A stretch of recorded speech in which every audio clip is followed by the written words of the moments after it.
For me, I see a leader as whoever has been put in charge of some activity.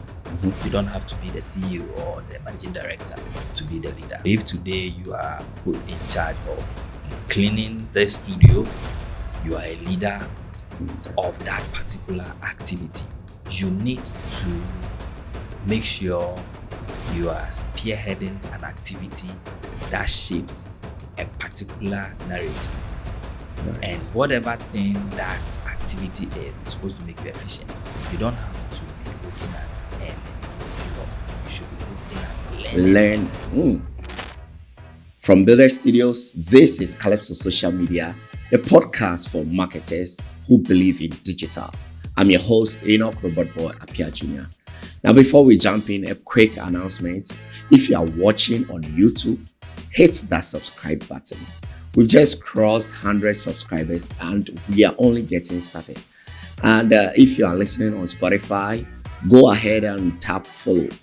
Well, currently on Spotify, we are now at 79 followers, and every single one helps us grow this amazing community of digital marketers. Now, on today's episode, I'm joined by Alex Lartey, an award-winning digital innovations and marketing communications professional with over 14 years of experience leading strategy across tech, banking, and now telecom. Alex currently heads the digital marketing division at AT Ghana, where he's been for the past 7 years. He's also leading the new product development team at the same organization, which is a rare combination that blends marketing innovation and strategic execution. Now, from building media channels to launching bold, results-driven campaigns, Alex has truly seen it all.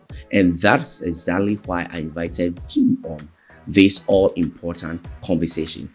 Today, we are talking about digital leadership in Africa, driving innovation across telecom, banking, and tech.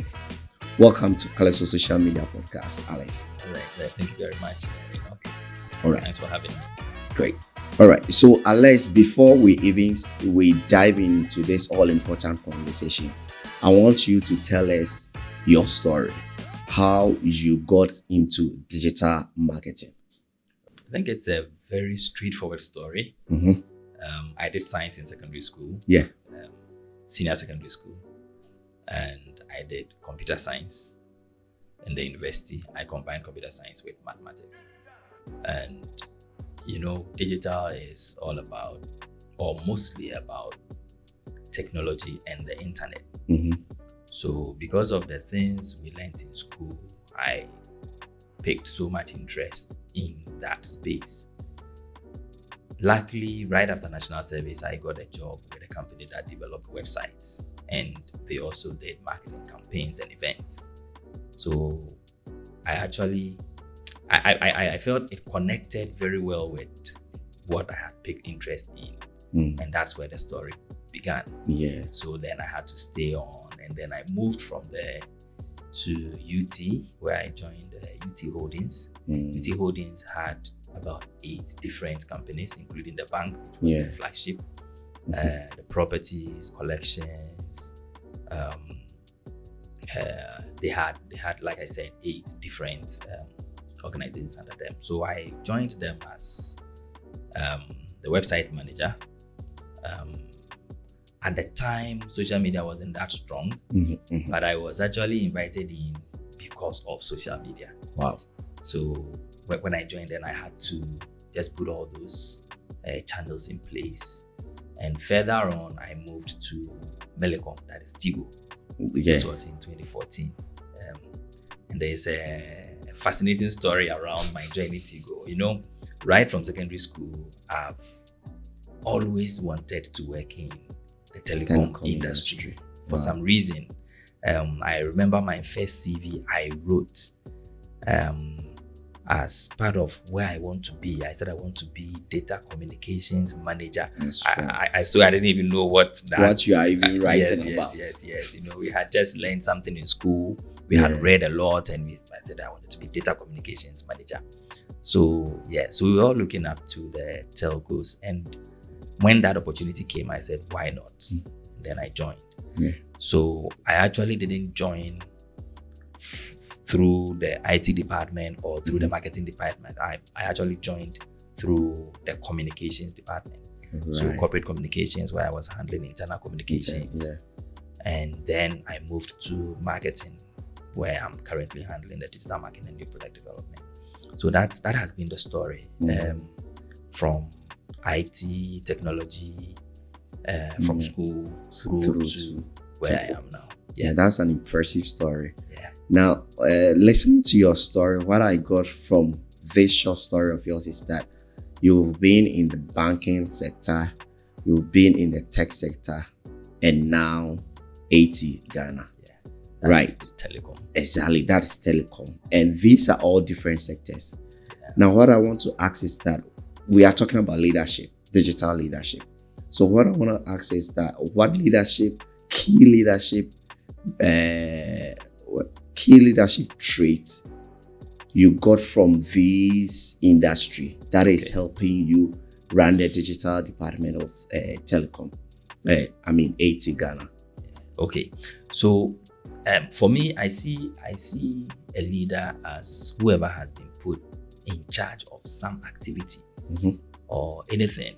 You don't have to be the boss. You don't have to be the CEO or the managing director to be the leader. That's how I started seeing leadership. Yeah. So if today you are put in charge of cleaning the studio, you are a leader of that particular activity. And what you need to do is to make sure that objective is met.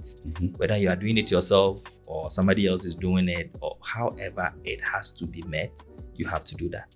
So that's how I started seeing leadership. And one thing that for me has helped me is I look at where the problem is and I try to solve the problem. That's all.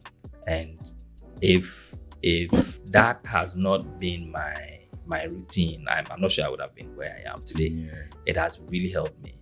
It cuts across. So in my places of work, it is not only about my job description.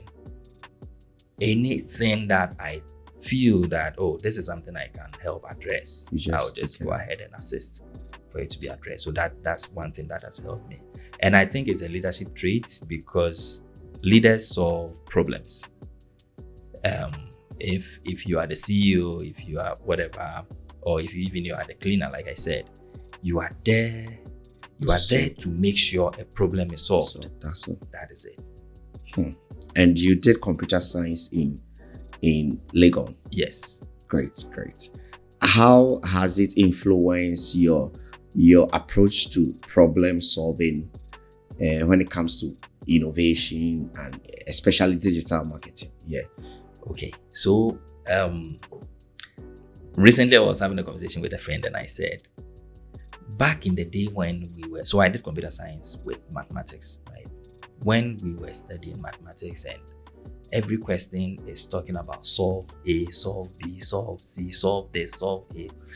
It felt as if you wouldn't ever need this in the works. But that is what we are facing today. Yeah. And that is one thing that has helped me when it comes to the computer science, because I mentioned earlier that when it comes to digital, it's about technology and the internet. Yeah.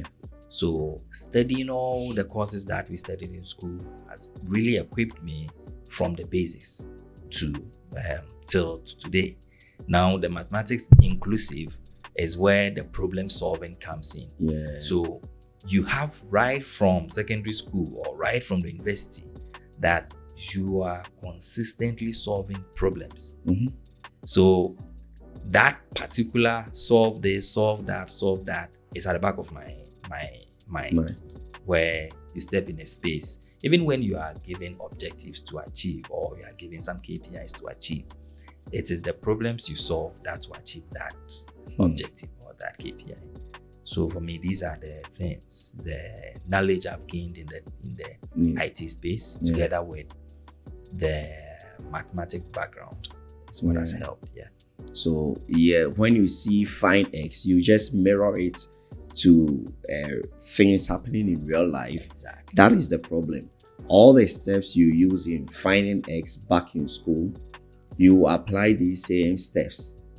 Like, let's get a lot of people to see this new product we are developing. Okay, first and foremost, let's do this. Then you check it off. Interesting. It follows that step. Yes.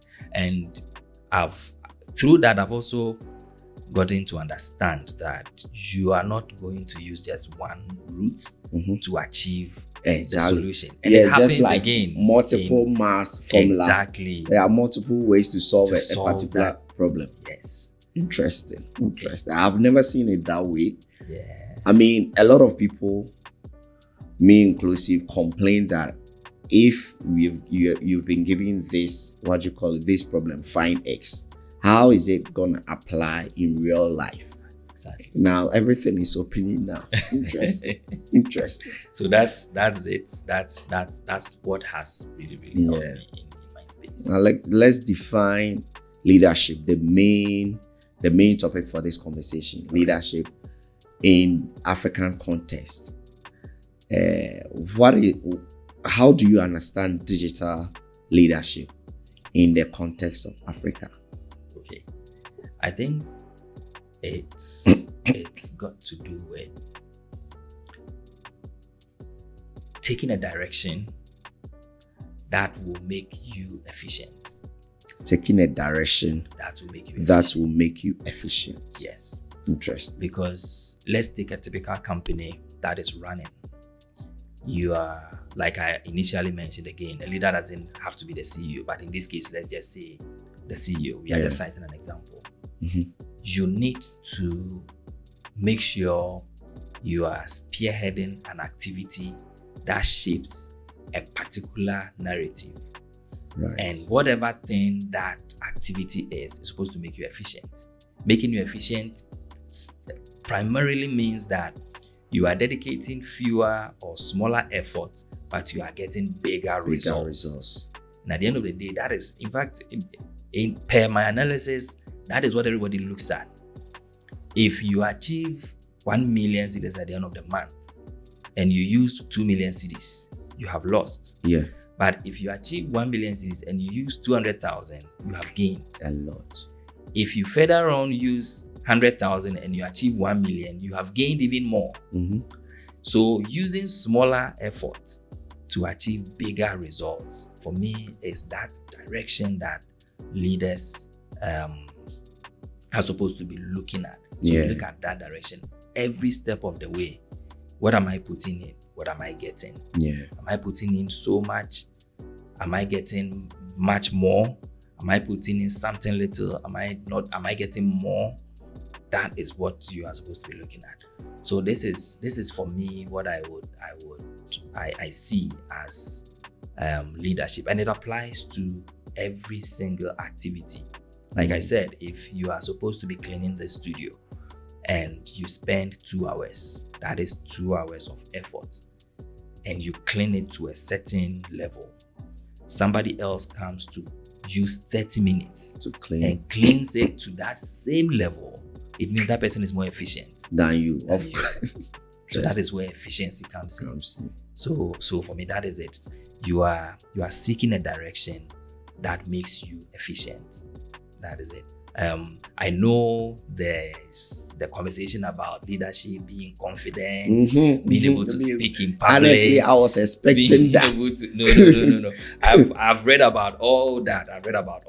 I agree with all those people who share those opinions. As a leader, you have to be bold. You have to be able to inspire people. You have to. But after all that, what results are you looking at? So when you undertake all those things, you are bold, you are confident, you can think on your feet, you're able to speak, you're able to command the audience, you inspire people to follow your direction and all that. But you need that direction. Because if you inspire 2 million people to follow a bad direction, you're actually hurting those 2 million people. So it's the direction that we should be very particular about. Is it going to be efficient? Is it going to make us efficient? That's what we should look at. Great. So Alex, you've worked in banking. Yeah. Now you are in telecom industry and a bit of tech industry. In your own experience, how are African companies open to digital transformation? Okay. It's how do I put it? So I will pick this from when I was, let me say, a service provider, or if I say I was working in an agency. That was when I started. We were developing websites for companies and then events and marketing campaigns, and trying to engage some companies to transform their business, and it was quite tough. It was quite tough. That was then. Is it the same currently? Today the narrative is slightly different, but it's still tough. Back in the day, and I'm citing this example because we used to beg companies to want to put their businesses on social media. But they thought social media was for kids. So in fact, it was we wanted to do this for free.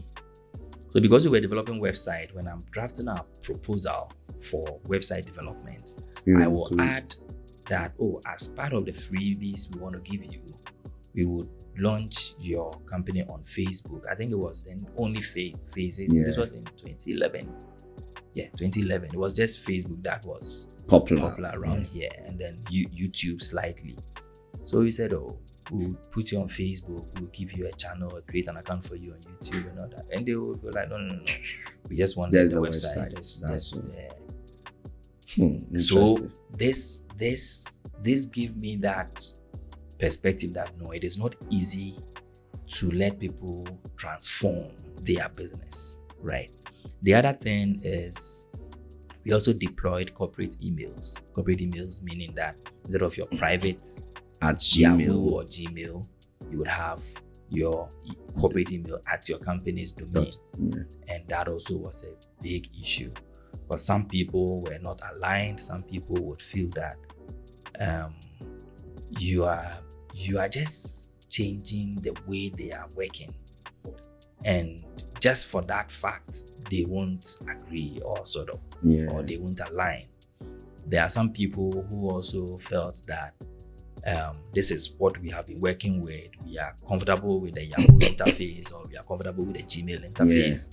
So if you are bringing another email client and the interface looks different, and all these things were some of the reasons that made companies not able to transform as they are supposed to. Today, when you ask me, because I have not been engaging companies a lot to transform, every transformation activity has been within where I have worked, and I've worked there for 10 years and over.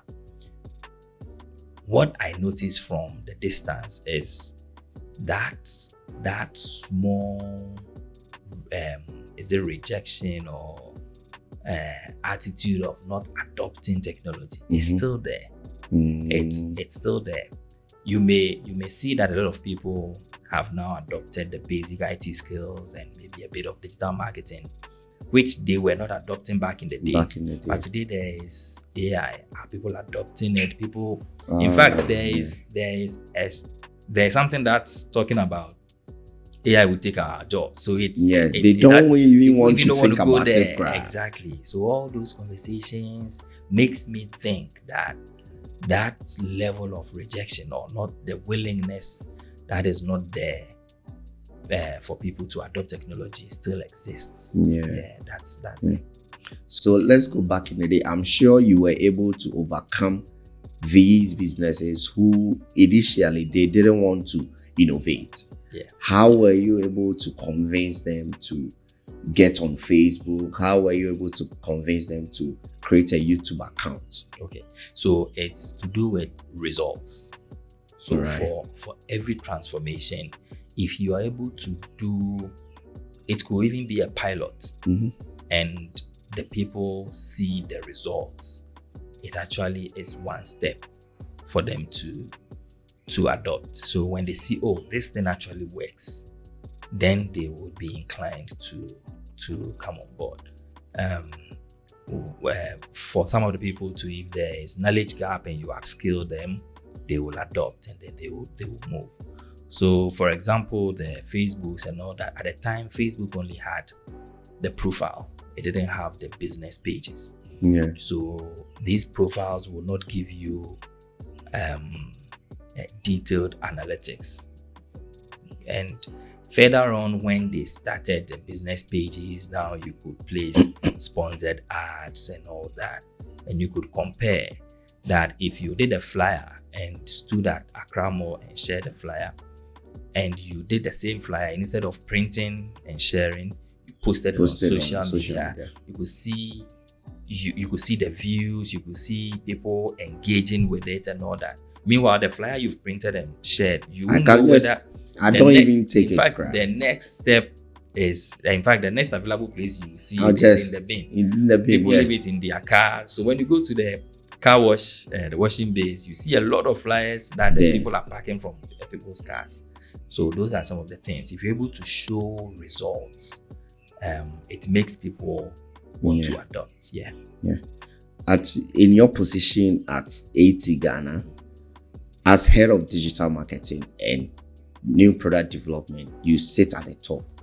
You see whatever is happening, what the business wants, and the objective or the results of the campaigns, right? Sure. So my question to you now is, how are you able to balance creativity and at the same time achieving business goals when it comes to setting up your campaign?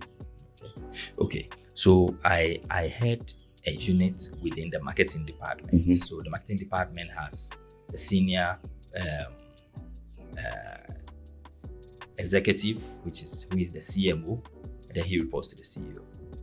Now, where I find myself is what the senior people want and how the people that work with a great how they can help to achieve what the top wants. Yes, because the top sets that direction and the strategy, and then we come in and to fix it, to execute, so we can meet that strategy.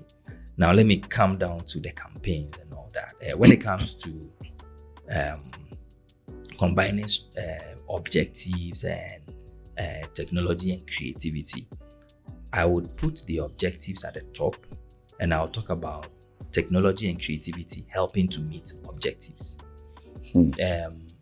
Before technology, people were still creative. There were still amazing campaigns.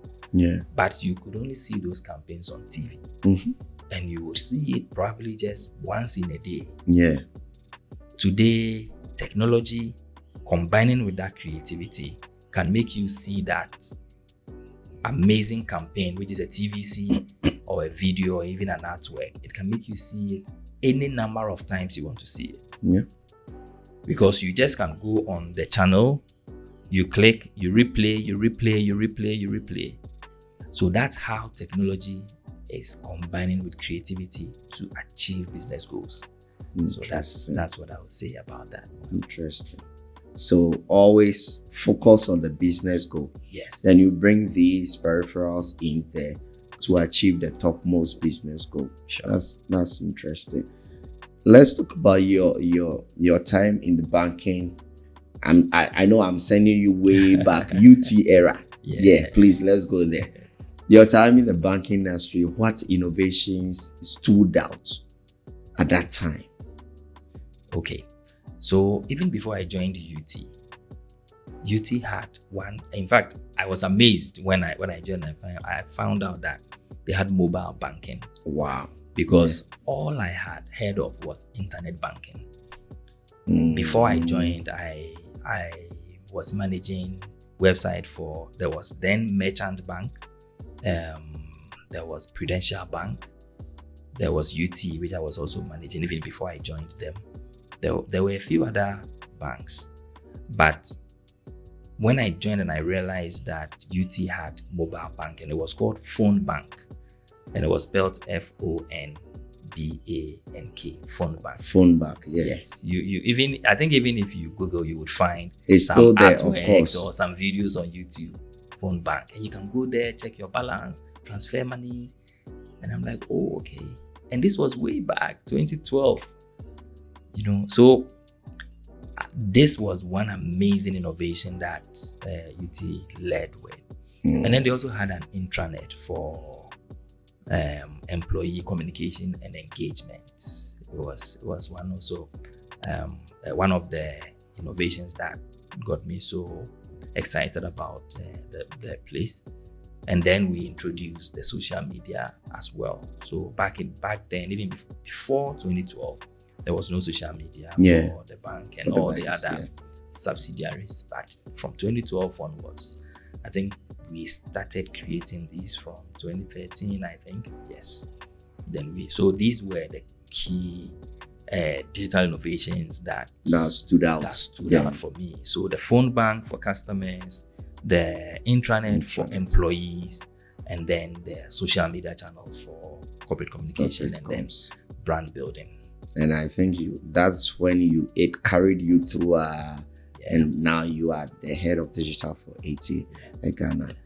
On challenges, what challenges did you face? I mean, it can be any sector that you want to talk about, be it banking, tech, or telecom.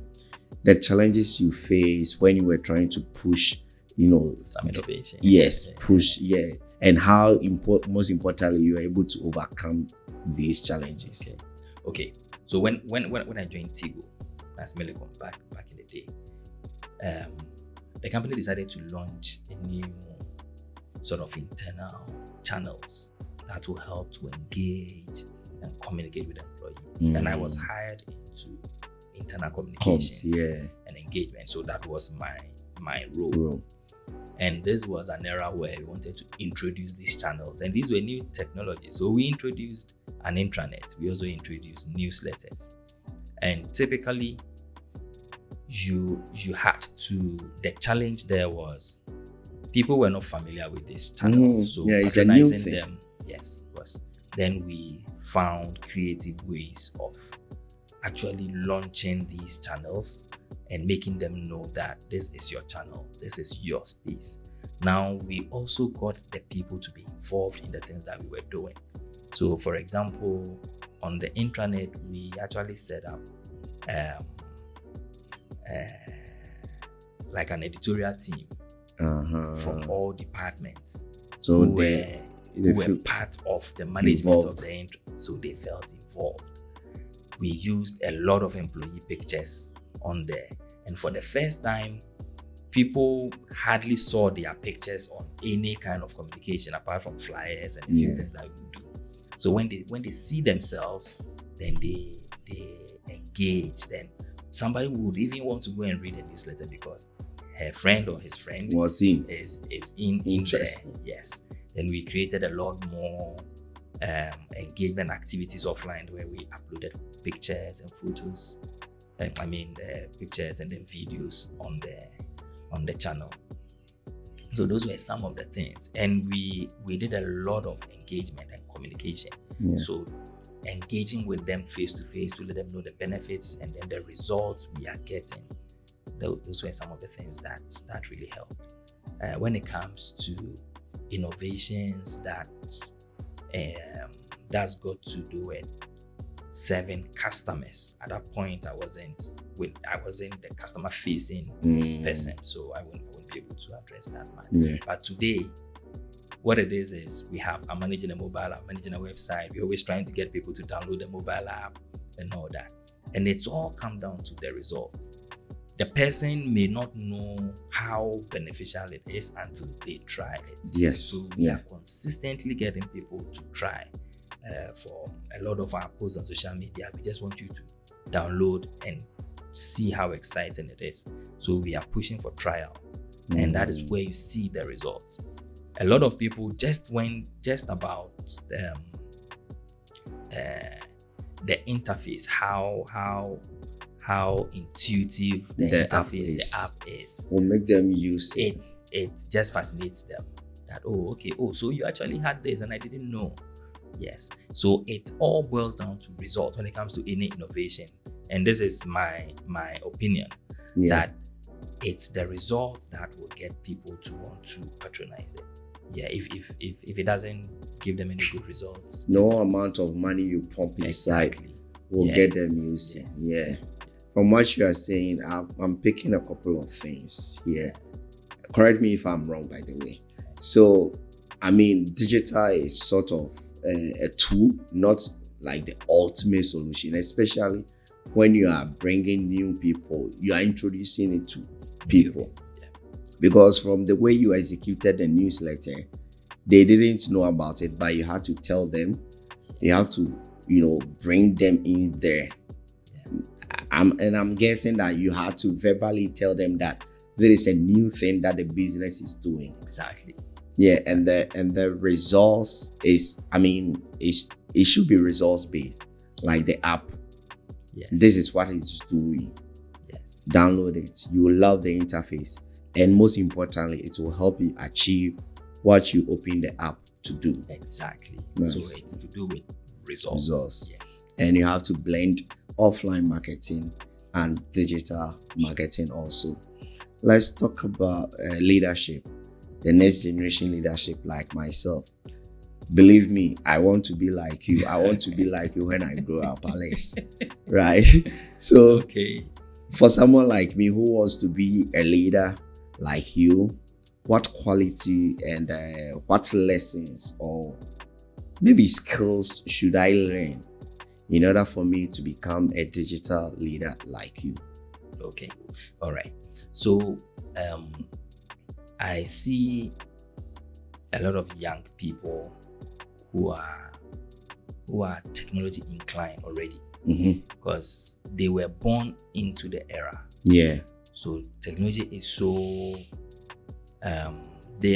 when you compare them to the oldies, they are much more familiar with it, and it's a good thing. Yeah. First of all, you don't need to go away from tech. You need to stick to tech. That is one, because of where the world is moving to. Everything, and the world is becoming like this small village where you can interact with anybody, you can send message to anybody, you can see what anybody is doing. It feels as if we are in a single room. Because back in the day, you won't know what Beyonce is doing. Today, you go to Beyonce's Instagram and everything, you know what she ate in the morning. Because she probably posted it. Exactly. So don't move away from that space. Now there is a huge opportunity in that space. So for you to really take advantage of it, you need to learn. And that's my number one recommendation. That if you want to lead in the digital space, you need to learn. Because the things you know today may not be what will work tomorrow. Digital changes in a matter of seconds. Yeah. So whatever you know today, back in school we were learning C++, C#, Fortran, COBOL. Today you don't even. No. Today it's about Python and Ruby on Rails. It's a lot. Rails and all that. So those are the things. If you don't learn, you will be left out. Yeah. That's if you want to be in that space. So you have to really learn, and you should be able to solve problems. That is you should be able to solve problems. You don't. So for the early stage workers, or let me say students or national service people, you don't have to be looking at earning a lot. You should be looking at learning a lot. Bars. You don't have to be looking at earning a lot, but you should be looking at learning bars. Why? Because the learning is what will bring the earning. Whatever you earn tomorrow, depending on what you have learned today. Yeah. So if you think, today you have this job that's paying you maybe some big money, And so you want to relax. Tomorrow, somebody else who really learns your job well will just come for that role. So you look at solving problems, you learn, and in an era where there are a lot of courses online, there are people you can even reach out to direct you. What do I do? What should I do? Recently, I think last year, I had this seminar on one of the campuses, University of Education. One of the students reached out, and till today we still chat, we still talk. Nice. Yes. Nice. So he said, after school, what do I think he will need for him to be above his peers? Yeah. Then that's a tough question. Yes. I sent him, okay, learn ABCD areas, and then look for courses. Once you look for courses that can give you certificates and have them as part of your degree. Yeah. So that is it. If you're able to, that will actually set you apart. All right, Alex, thank you so much. Truly appreciate you. I mean, I know you're settled, but then you came.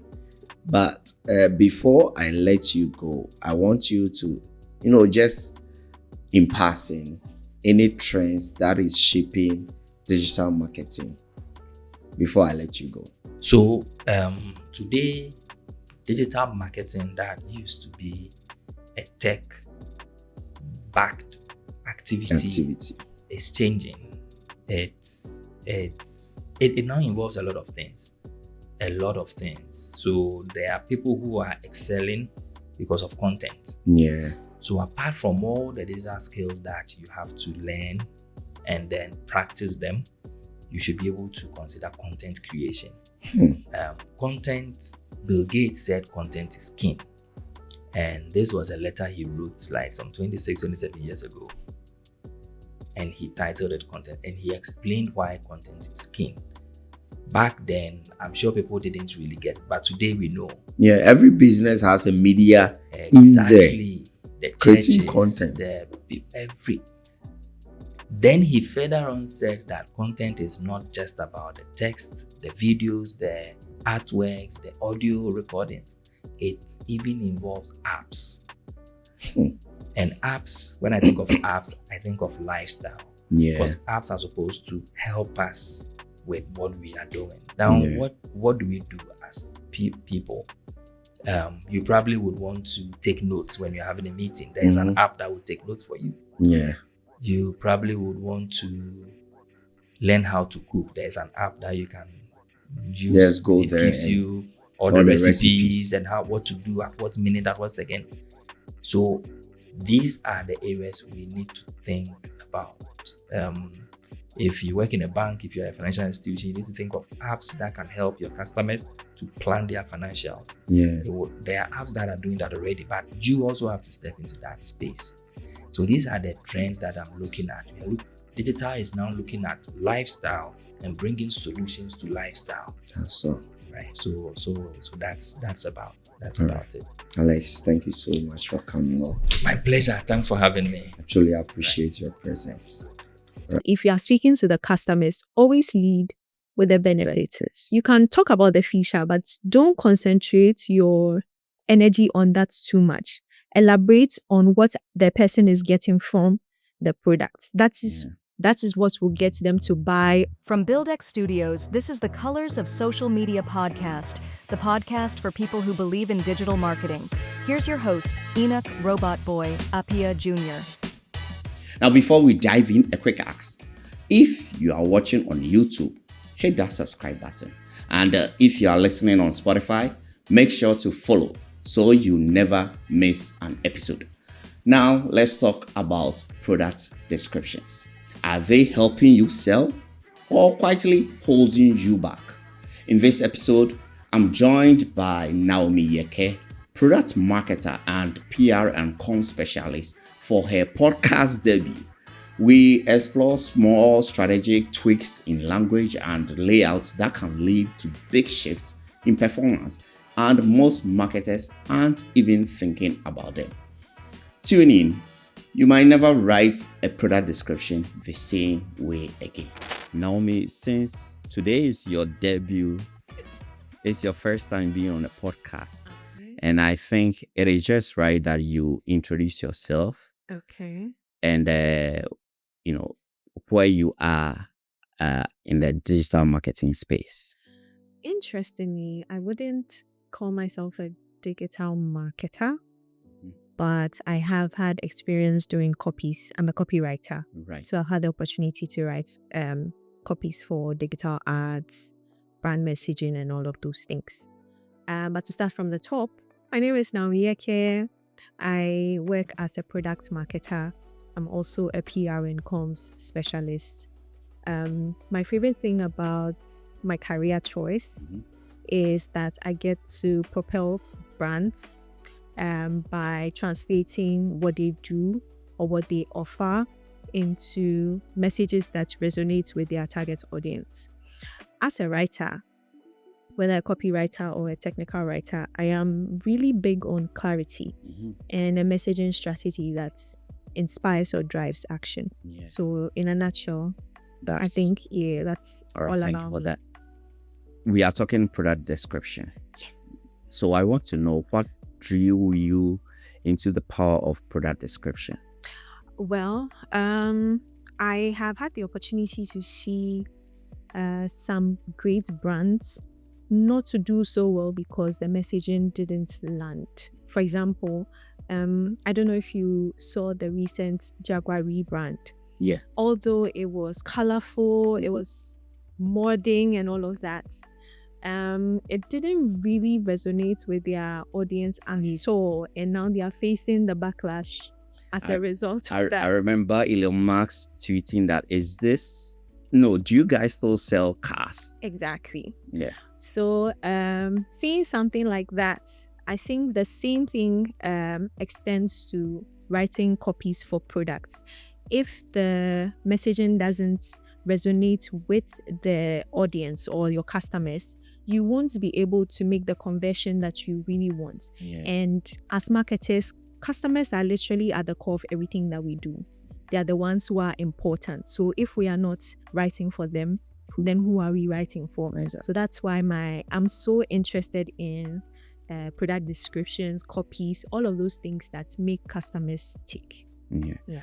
All the products, we are going deep into product description now. All the products description that I've read on the internet, most especially e-commerce website, they either talk about the features of the products or the benefits. Some product descriptions actually talk about the two of these things, features and benefits. So I don't know, is there a difference between the features and benefits, or it's just that copywriters for these e-commerce store are just getting it wrong? Well, there is a difference between what a feature is and what a benefit is. So a feature is basically what the product itself does. And then the benefits is what the customer or the end user gets from the product. So for example, let's say we are selling a cloud-based product. We can say 10 gigabytes of space available. That's the feature, the setup. But if you say something like enough space to save every memory or enough space to store every memory, that's you speaking about the benefits of having that particular product. There are two different things. When you lean towards the benefits, the person who's reading the copy sort of has this connection. I mean, you're talking to the person's pain points. Exactly. But if you say 10 gig storage, so what? Exactly.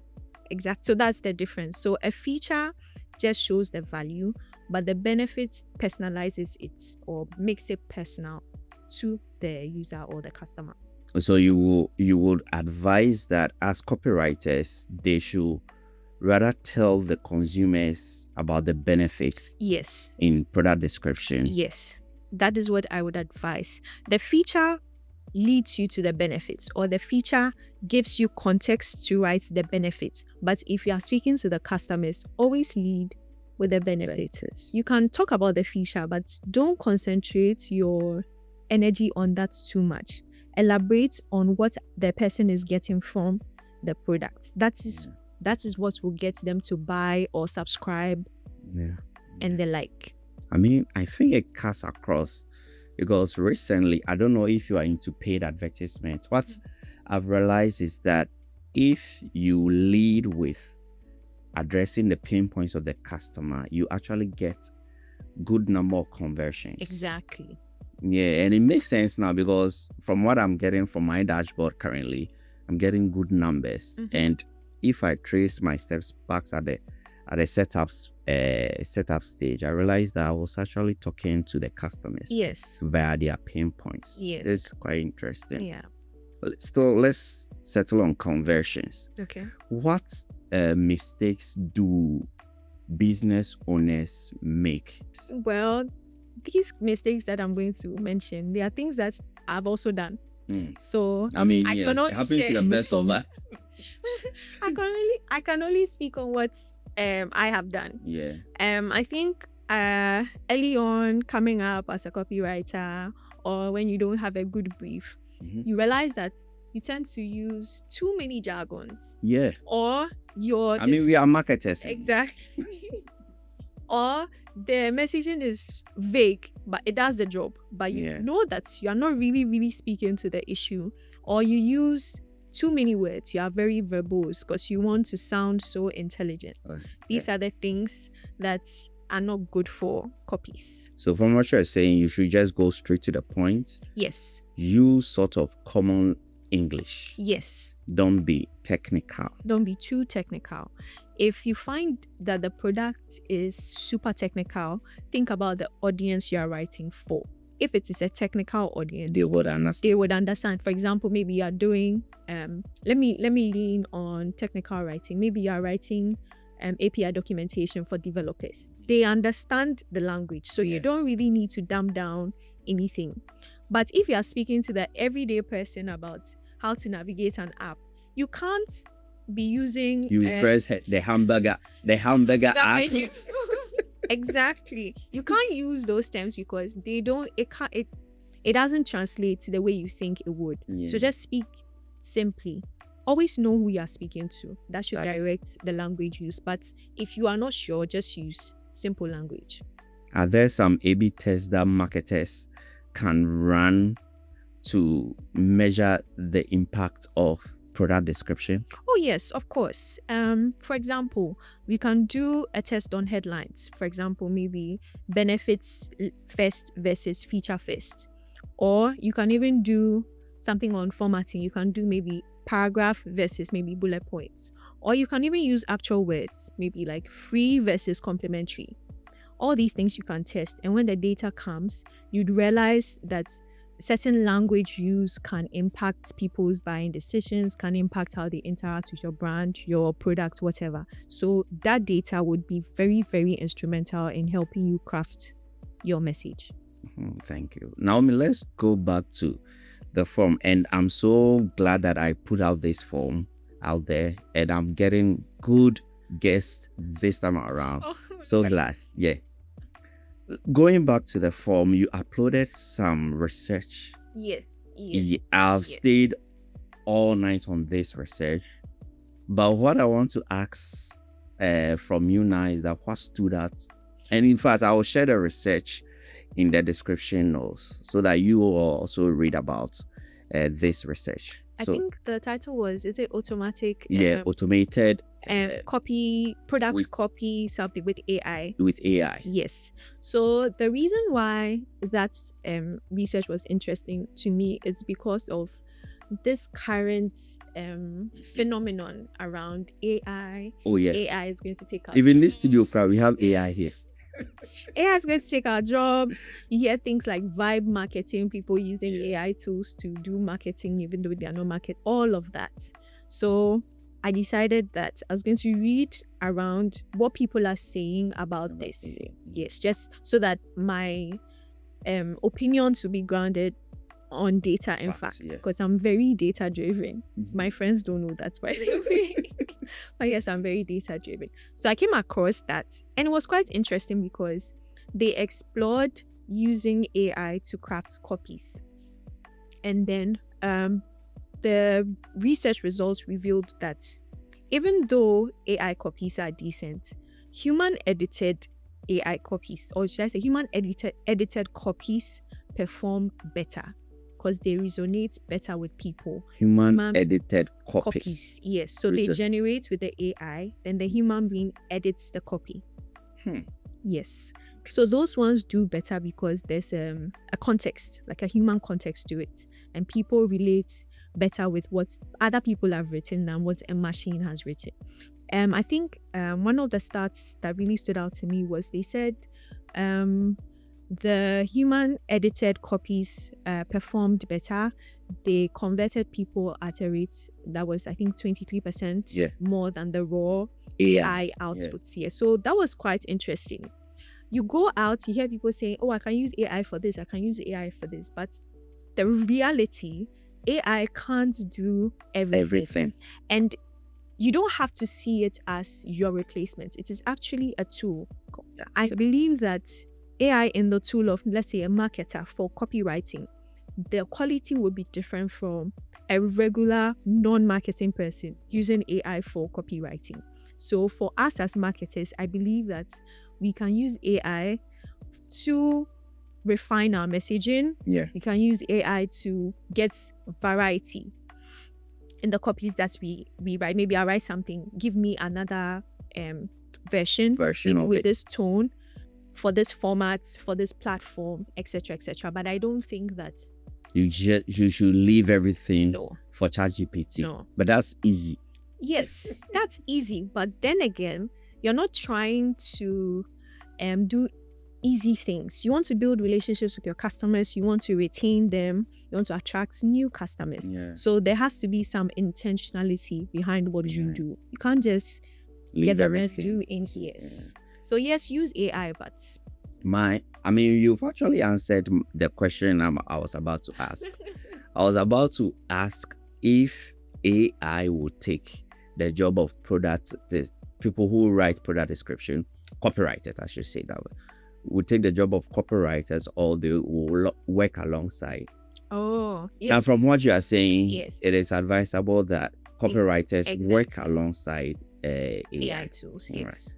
So Naomi, what I want to ask now is certain tweaks. Let's say I'm a copywriter. I've uploaded my product onto my e-commerce store, written my product description, whatever. But then I'm not converting visitors.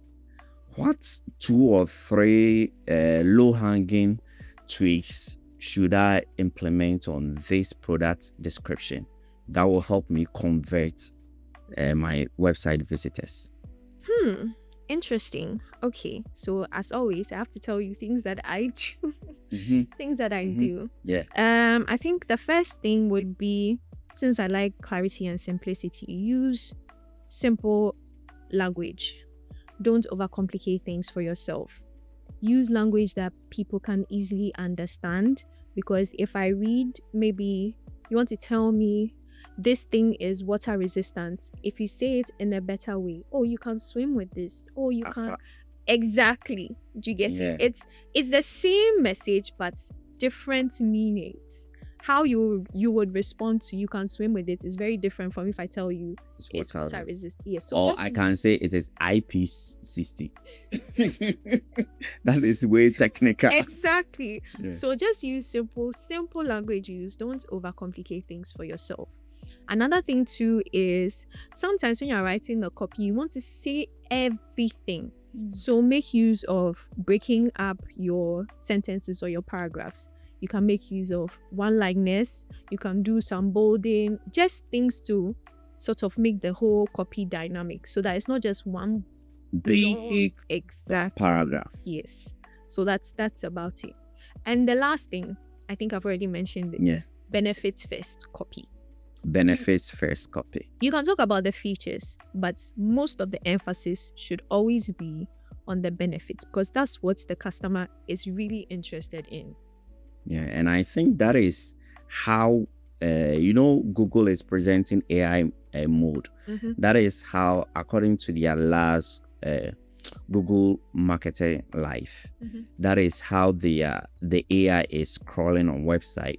They pick up benefits. So yeah, I think that is, we are in the right direction from what you are seeing. Let's look at your framework. Do you have a framework that you can share with us? Oh, yes. When it comes to product description? Yes. So I use the classic FAB framework. FAB.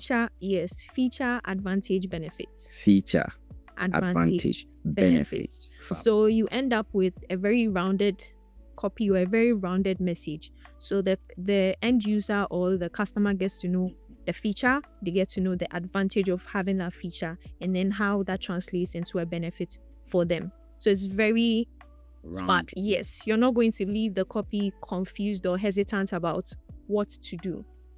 So that's the framework I use. I also do the old school brainstorming. If you are old school marketer, before ChatGPT, you gather your people and discuss a campaign. Yes, big ideas and all of those things. And I also use ChatGPT, Gemini, their brothers, sisters, and cousins. Yeah. For my work as well, but mainly to speed up things. And like I said, to just get variations. Yeah. Sometimes you want to see how something is said in another way. And maybe that's even the direction you should be thinking. Yeah. So I mean, modern marketers shouldn't shy away from AI. Oh no. Yeah. But then you have to also include the human aspect. Exactly. I had an episode with Emmanuel Avotri Selassie Jr. Okay. I think the last episode before this. And yeah, he was stressing that AI is there. But then as a human being, you shouldn't leave everything for AI to do. Exactly. Add your emotion. Yeah. And that is the only thing that AI can't do. Yes. I agree with that. AI doesn't have context. It doesn't have nuance. And also it doesn't have cultural sensitivity. There could be maybe something it will say so raw, but if you're a human being and you're communicating the same message, you won't say it raw like that. I love it. Sorry to cut you, but I remember there was a campaign that we were running, and we were trying to, in Ghana, boga. The word boga means someone who is in abroad and all that. So we were trying to find someone from abroad in, I think, Rwanda or some other country, but it's definitely in Africa. And we asked good old ChatGPT. So ChatGPT coughed out some names for us. And we were like, okay, yeah, we've gotten some. But we asked a local there. Apparently those names is sort of derogatory. Oh my. Yeah, but ChatGPT doesn't know. You see, cultural sensitivity. That is it. You would have gone there, said the word, and then when you get a retaliatory response, you wouldn't understand. Interesting. You've made mention of some AI tools, ChatGPT, Gemini, and their cousins. Do you have any other tools that helps you in product description? Oh, it's because these ones are mostly text-based. They are the ones I usually rely on. I wouldn't say that I do a lot of maybe designing, so I can't really speak to maybe designing tools. I know some of us in the space, we wear so many hats. We'll write, we'll design, we will do everything end to end. Unfortunately, I cannot speak to the other aspects of the things that we do. But when it comes to writing, is the OGs, ChatGPT, Gemini, Claude, and the rest. I'm here to use Claude. Oh, Gemini. You should use Claude. Gemini is my favorite. Yeah, I'm always on Gemini. You should use Claude. I think this is not to say you should use AI, by the way, but I think Claude has a bit of depth. The word is depth. Yeah. And they will say depth. So yeah, it has a bit of. Yes. Okay. So just the same idea, you can run it across all the three and then see the similarities and disparities, and then it will inform your messaging direction. Okay. Yeah. Naomi, I have your contact. We are connected on LinkedIn. Yes, we are. So if I want to ask anything about product description, I know where to get you. Sure. What about our listeners and our viewers out there? How can they connect with you on the internet? Well, LinkedIn is the best place to find me. All you have to do is to search for my name, Naomi Yeke, actually. Naomi. My surname is Yeke, Yeke. Okay. You can find me on LinkedIn. I also started a quarterly on Medium. The link is in my bio. So once you look me up and you're interested in extending the conversation or reading my thoughts on PR, marketing, messaging, copywriting, all of that, you can click on the link in my bio, and then you can leave a comment. You can comment on my Instagram, my LinkedIn, and you can have a fruitful discussion. Definitely. Before I let you go if a listener or a viewer should get something out, just one thing out of this conversation, what should it be? Prioritize clarity in your copies, in your messaging. Prioritize that. I know that we are in this age where, because of AI tools, everybody and their mother thinks they are a marketer, that they can write, post anything online. You can, but in all your doings, prioritize clarity. Whether you're a marketer or a business owner doing things on your own, prioritize clarity. Because if it seems like something small, but it's that small win that can change everything for you. Look at Jumia, for example. When they started, for some of the African markets like Kenya, their early product listings, they didn't do a good job with the product description. You go to the page, they spent a lot on digital ads. So there was a lot of traffic to the page. But then when you go, it's like, you don't really see anything of value. Some of the descriptions are even copied. Maybe it's a description for maybe the plants, but they've copied it for another product. So people were not really happy. But over time, they have cleaned things up. Now, when you go to their page, you see that things are more well written, more well presented, and it has become one of their optimization levers. So yes, prioritize clarity in your descriptions, in your copies, and see things change. All right. Thank you so much for coming on. Thank you too for having me. And we've baptized you. Amen. All right. Thank you so much. Thank you too. This was actually fun. I hope